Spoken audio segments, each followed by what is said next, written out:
Цус цувгийн доктортой үйл ажиллагааг дэмжихийг хүсвэл Хаан банкны 5619 720 385 тооц данс руу donation явуулаарай. Баярлалаа.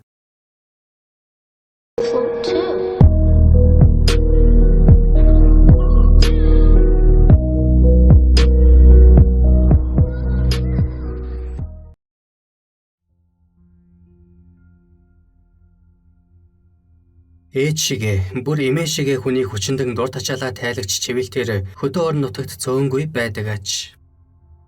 Ингээд хөдөө орон нутагт гарсан нэгэн хүчингийн хэргийг толилуулъя. Боянбаатар гэгч 22 настай залуу ганц жилийн цэргийн албаа хааж дуусгаад нутаг орондоо нэг л сүр бадруулсан ямтан очжээ. Ёстой л дайснаа дараад дархан цолоо олоод ирсэн айтай дөвчхөнсөн байна.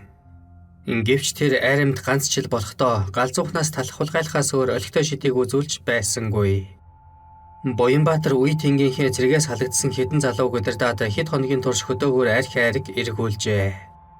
Эм хүний бараа харалгүй бүтэн жил болсон түүний нүдэнд эм сүвтэй болгон сайхан харагдаад явчихаж. Боянбаатар нэг орой айрамд хамт албааж байсан хоёр нөхрийн хамт багын найз Батсайхны да очсон байна. Батсайхны эцэг хэдэн жилийн өмнө өвчтний улмаас нас баржээ. Тиймээс Батсайхны эхнэр авахыг яаралгүйгээр бэлэвсэн их болох 50 гаруй насны сүндэр 3 дүүгийнхээ хамт амьдарч байлаа. Боянбаатар эдний дочингуутаа л богцондоо авч явсан 4 шил архиа ширээн дээр нь гаргаж тавиад шууд л архитаж гарсан байна. Ингээтэл түүний халамцоо нүдэнд Батсайхны 57 настай ээж тун аятайхан харагдаад болж өгсөнгүй. Яаж түүнийг эзэмдэх билээ гэхээс хамаг биеэр нь цахилгаангүй шиг болжээ. Сүндэр авгаа хэдийгээр 50 гарсан ч зүстэрээ дажгүй нутаг усандаа толиотой хүүхний тоонд ордог. Энэ ч утгаараа гэрээр нь орсон гарсан ирчүүд түүн рүү сэдэн хайж байдаг юм санч. Гэвч мань авгаа хаа очиж элдв ирчүүдтэй сэмбэгнээд байдаггүй. Хэдэн хүүхнийхээ гарыг ганцганд хөлийг дөрөнд хүргэгсэн гэж зүтгэж явдаг журамтай эмэгтэй аж. Харамсалтай нь хүүхнүүдийг журамтай байх тусам харчууд хошууран эргүүлдэг тал бий. Боянбаатар мунаг хүслээ биелүүлэхийн тулд Батсайхныг архиар шахсаар байгаад тас унгаж орхисон байна. Хамт ирсэн хоёр нөхрөөч шахсаар байгаад нилээд согтоожээ. Тэд дахин 2 шил архи нэмж уусаар шөнийн 1 цагийн үед явхаар болж харин Боянбаатар гэр хол гэдгээр шалтгаглан Батсайхны тонхоор болсон байна.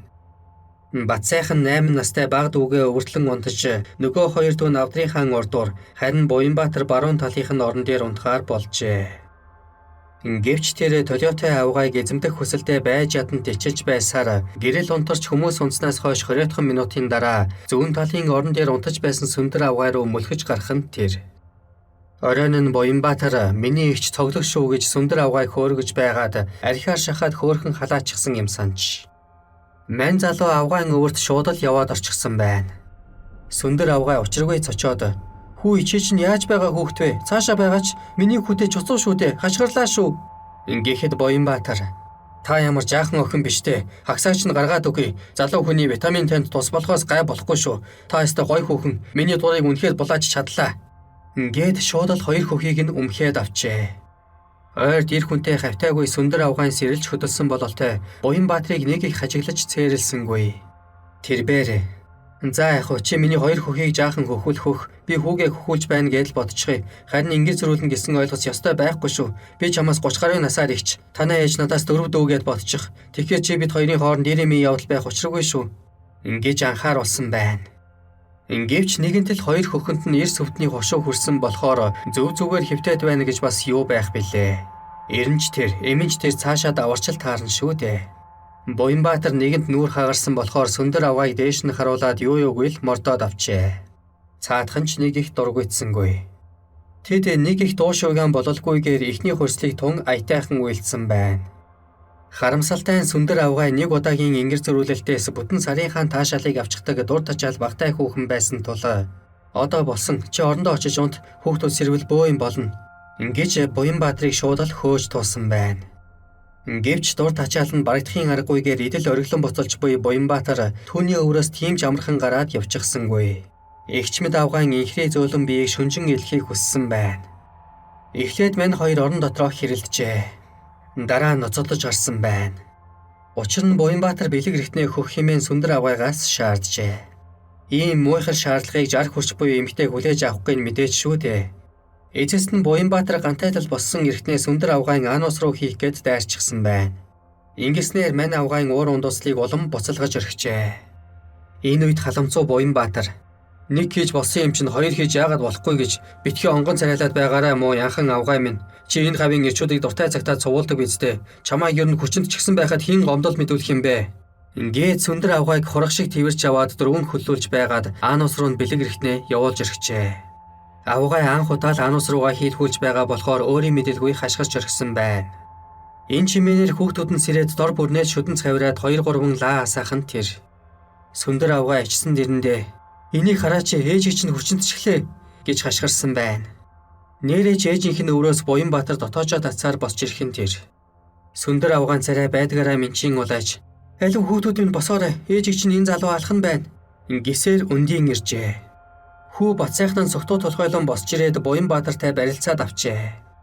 Гэвч ирүүлэн дийлдэг юм хойно Буянбаатар бацайхныг боож унгаад хувцаа хамхуу мөмсөд гарч чадсан байна. Уг нь Буянбаатар хитрхи даварч элдв гаж секс хийхийг шаардаагүй болоо сүндэр авгай түүнийг юу юугүй хүчингийн хэрэгтэн болгохгүй байх байсан бизээ.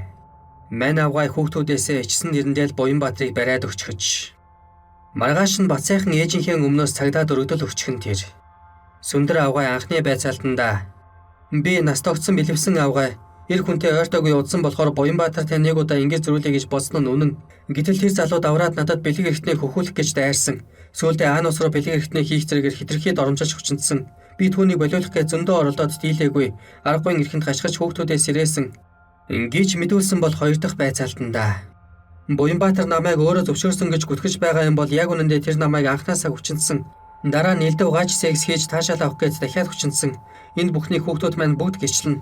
Том хүү бацайхан маань найзуудтайгаа наригаад их согтуу байсан болохоор муухан мэдэж байж болох юм. Харин 8-аас 16 насны 3 хүүхэд маань миний хашгирах дуунаар сэрж гэрэл асаасан.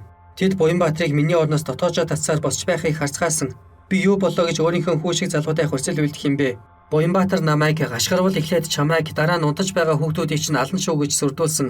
Тэгэл би гашгарч чадахгүй байж байгаад яалтчгүй хүчндүүлчихсэн. Хоёр дахь удаагийн хүчндэлтээр Анус руу хийсэн болохоор би өөрийн мэдлгүй хашгирчихсан. Би Буянбаатарт маш их гомдолтой байна. Ингэж мэдүүлжээ. Түүний 16 настай хүү мэдүүлэхдээ ээж шүн дундын үед муухай хашгирсан. Би сэрээд гэрлээ асаад л өрөөс нь Буянбаатар ах дотоочоо татсаар өндийж байсан. Буянбаатар ах бацайхан ахтай зодтолж байгаад түүнийг боож унгаад манайхаас сугцсан. Ээж бидэнд Буянбаатар намайг хүчинд чиглээ гэж хэлж байсан нь үнэн. Бид ээжигээ хинт ч доромжлуулахгүй. Буянбаатарт хэрвээ зохих ялыг нь оноохгүй бол бид өөртөө хувийн журмаар өшгөнцөн авна хэмээжээ. Эцэст нь хэргийн эзэн Хингэргийн дохиор Буянбаатар мэдүүлэхдээ сүндэр ихч анх өөрөө намайг үдсэн юм. Намайг зүүн талынх нь орон дээр унтаж байтал нэг хүн хүнчлээс татах шиг болсон. Сэрээд хартал тооноор тусах сарны гэрэл сүндэр ихч зогсож байгаа харагдсан. Тэр хөхөвчөө тайлаад 2 мэмэ гаргачихсан байлаа. Ойр дэмэгтэй хүний бараа гараагүй би түүний 2 хөхийг хараад өөрийн эрхөө сэрэл хөдлөөд явчихсан. Та яаж байгаа юм бэ? Би одоо ээжигээ хүнтэй унтах гэж юу? Арай болохгүй байхаа гэж хэлтэл сүндэр ихч нас төрхөөс нүгцүрдэггүй юм. Чиний залуу сайхан би надад оройноос хойш таалагдаад байна. Игч нь энэ хавийн аль хэрэгүүлсэн ирчүүдэд өөрөө нээдэггүй хүн. Харин чамайг харснаас хойш өөрийн эрхгүй дур тачаал буслаад байна. Хоёулаа зүүн орон дээр очие гэд миний гараас татаж босгосон. Цэргээс ирснээс хойш эм хүний бараа хараагүй би нэг л мэдхэд зүүн орон дээр түүний дагаад очижсэн байлаа. Тэгээд нэг л мэдхэд сүндэр ихчин дээр гараад дур тавьчихсан. Их хурдан дур тавьчихсан болохоор сүндэр ихч чи аргагүй жирийн гот дээрээ яваа залуу байна да. Хоёр дахь юм уу гурав дахь тур тавилт чинь жаахан удаан үргэлжилж магадгүй. Ялангуяа залуу эрийн 3 дахь тур тавилт бол ахмиг насны эмэгтэйчүүдийг ёстой дуу алдуулдаг юм. Ерөөсөө би чамайг өөрөө эдэлнэ гэдэл миний дээр гараад явчихсан. Тэгээд намайг шууд хүчинтсэн. Би юун элдв гаж секс хийх мантай байлаа. Харин сүндэр ич гаж сексэнд хязаа язааны гарчсан айтай миний бэлэг эртнийг барьж авч өмхөөд сүүлд нь миний эртнийг өөрийнхөө Анус руу шургуулад байсан. Эцэст нь албаар хашгирч хүүхдүүдээ сэрээгээд намайг хүчингийн хэрэгтэн болгож иргсэн. Ер нь сүндэр ич анхнаасаа л надад хүчндүүлсэн хүн болох гэж жүжиглсэн байхаас зайлахгүй. Зорилго нь гэвэл аав ээж хоёроос маань мөнгө төгрөг мал авахыг салгах гэж л тэр. Эхнийхээ саналыг хүргэж аавд ярьсан байна лээ. Хэрвээ өргөдлөө буцааж аваад гомдлохгүй гэвэл та надад 3 үхэр өг гэж тулгсан байна лээ. Би гэмгүй явж байгаад өөрөө хүчндүүлээд тэгсэн хэрнийг хүчингийн хэрэгтэн болж хувирсандаа маш их бухимдаж байна. Химээжээ.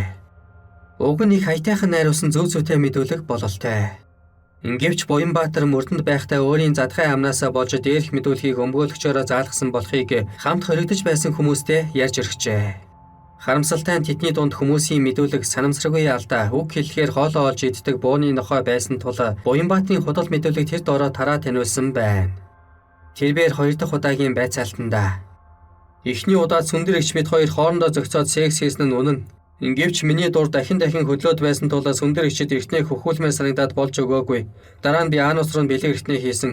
Гэвч дотор нь дур тавьж амжаагүй. Учир нь сүндэр эгч үе үгүй хашгирч хүүхдүүдээс ирээсэн. Эхний хүсэл бол хүчин биш. Үүнийг сүндэр эгч хүртэл өөрөө хүлээн зөвшөөрсөн байгаа. Харин дараачийн орлогыг хүчин гэж үзэж байгаа бол би дур тавиагүй. Нэг нь л дур тавиагүй. Дөнгөж анус руу хийгээд л авчихсан болохоор энэ бол хүчин биш гэж мэлцжээ. Уг нь анхнаасаа л ингээд мэдүүлчих ёстой байлаа.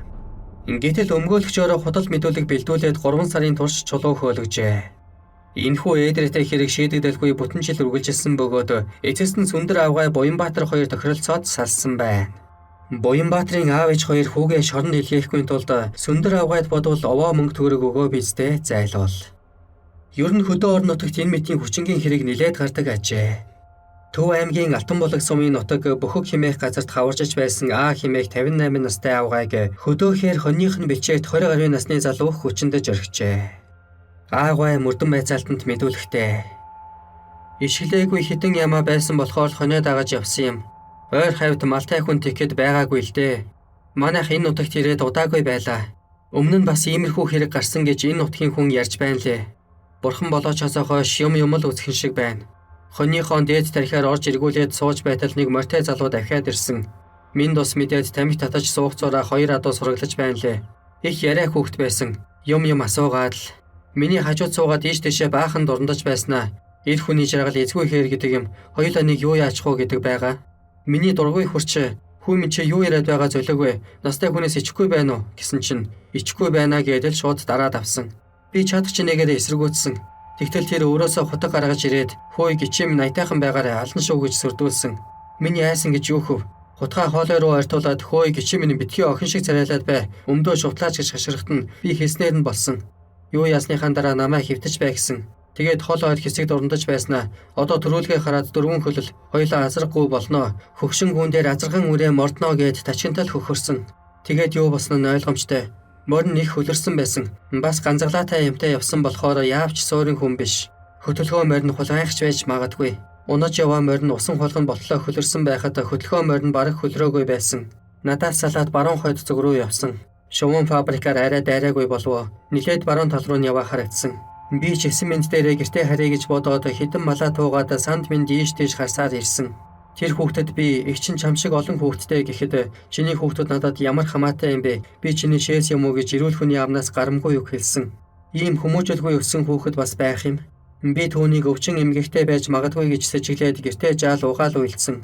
Хүүхэд жогод энд тэнд гүйлдээд өнөө юмаа сайн ч угааж чадаагүй. Бурхны аврал юм байлгүй янз бүрийн өвчин хууч мэддэггүй л байна. Ер нь хөдөөхээр ганц гэрээрээ байна гэдэг өнөөгийн зөвүүн цагт нэг л бишээ. Бошоохон л айлын хаяа бараад байц. Тэр их зөвүүн хөвгт байсан. Чамд хэлэх газар байвал хэлээрэ. Энэ насандаа баригднаа л гэж гонжин жоо гэж ирээд намайг тавлаж байлаа. Ёстой хүний арьснаг мөрсөн нүгэлтэн байсан да. Нүгэлтэнтэй өөрийн биеэр таарсан би мачтад хандаж бас үг хэлмээр байна. Хонь малдаа охин хүүхдээ ганцаар ингэ битгий явуулж байгаарэ гэж дахин хэлмээр байна.